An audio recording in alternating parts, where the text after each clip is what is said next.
Şakir Paşa ve ailesinin skandallarla dolu hikayesini su yüzüne çıkararak dikkatleri üstüne çeken Şakir Paşa ailesi, Mucizeler ve Skandallar dizisinde Şakir Paşa ve ünlü aile bireylerinin hayat hikayelerini izlemeye başladık. Biz de bu videomuzda Şakir Paşa'nın kökenleri nereye dayanır, annesi babası ve diğer kardeşleri kimlerdir, Selanik'te yaptırdığı otele ne olmuştur gibi sorulara ve de hayatına, açıklamalar kısmına bıraktığımız kaynak eserlerden yararlanarak en doğru biçimde yanıt vermeye çalışalım. Şakir Paşa ailesi video serimizin diğer bölümlerine ekranın sağ üst köşesinde çıkan karttan ya da açıklamalar kısmına bıraktığımız linkten ulaşabilirsiniz. Sultan II. Abdülhamid döneminde 4 yıl sadrazamlık yapan Ahmet Cevat Paşa'nın kardeşi olan ve Yeni Osmanlı Tarihi adını verdiği kitabıyla da tanınan Mehmet Şakir Paşa, 1855 yılında Bursa'da doğmuştur. Babası Kaba-Ağaçlızade Miralay Mustafa Asım Bey'dir. Baba tarafı Antalya'nın Elmalı ilçesinde yaşamış bir Türkmen aileye dayanır. Bu aile daha sonra Kaba-Ağaç'a, oradan da Afyon'a yerleşmiştir. Şakir Paşa'nın annesi ise Suriye'nin ileri gelen ailelerinden olan Hattatzadelerden Hüseyin Bey'in kızı Zehra Hanım'dır.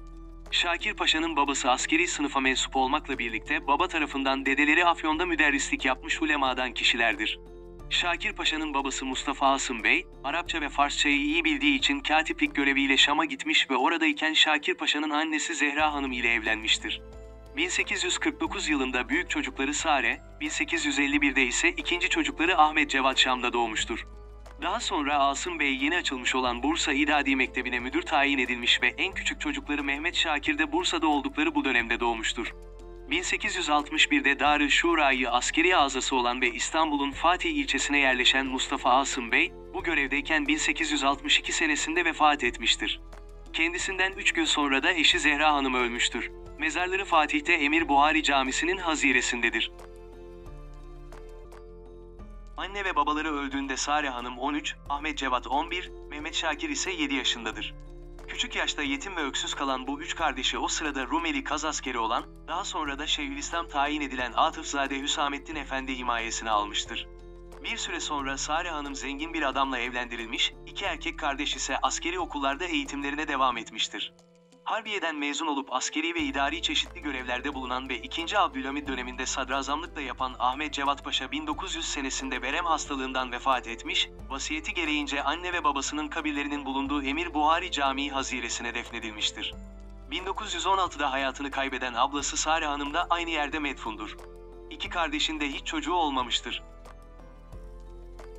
Roma Askeri Ateşeliği, Atina Büyükelçiliği ve Girit Valiliği gibi önemli görevlerde bulunan Mehmet Şakir Paşa ise ağabeyinin ölümünden sonra Büyükada'ya yerleşmiş ve 2. Meşrutiyetin ilanından sonra da kendi isteğiyle emekliye ayrılmıştır.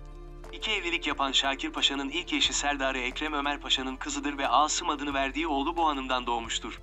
Fakat bu hanım kısa süre sonra vefat etmiştir. Asım da babası Şakir Paşa gibi askeriyeye katılmıştır. Şakir Paşa'nın ikinci eşi ise Girit'te görev yaptığı dönemde tanıdığı İsmet Hanım'dır.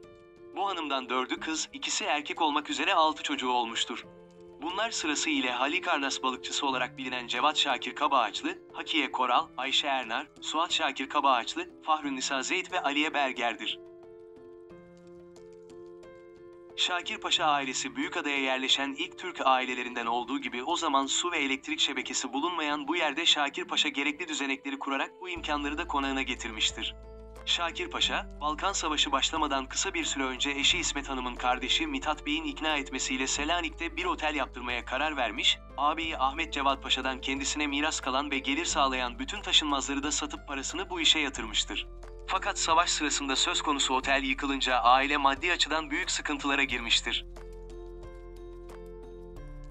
Maddi manevi pek çok meseleden dolayı zaten anlaşmazlıklar yaşayan Şakir Paşa ile oğlu Cevat Şakir'in ilişkileri bu sıkıntılarla birlikte iyice sarsılmıştır. 1914 yılında gelirini almak ve teftiş etmek için oğulları Suat ve Cevat Şakir'le beraber Afyon'daki çiftliğine giden Şakir Paşa, mahiyeti tam olarak bilinemeyen olaylar neticesinde bu çiftlikte oğlu Cevat Şakir tarafından öldürülmüştür. Cinayetin sebebi olarak Şakir Paşa'nın İtalyan gelini ile aşk yaşamaya çalıştığı gibi farklı söylentiler ve mahkeme kayıtlarına yansıyan iddialar bulunmasına karşın, Cevat Şakir babasını öldürmesi konusunu aydınlatacak açıklamaları hiçbir zaman yapmamıştır. Bununla birlikte arkadaşı Azra Erhat'a yazdığı bir mektupta yer alan ifadeler, karakterinin ve şiddetli bir tartışmanın etkisiyle bu olayın meydana geldiğine işaret etmektedir. Yeni içeriklerimizi anlık ve güncel olarak takip edebilmek için kanalımıza abone olarak bildirimleri açabilir, beğeni ve paylaşım yaparak bizlere destek olabilirsiniz.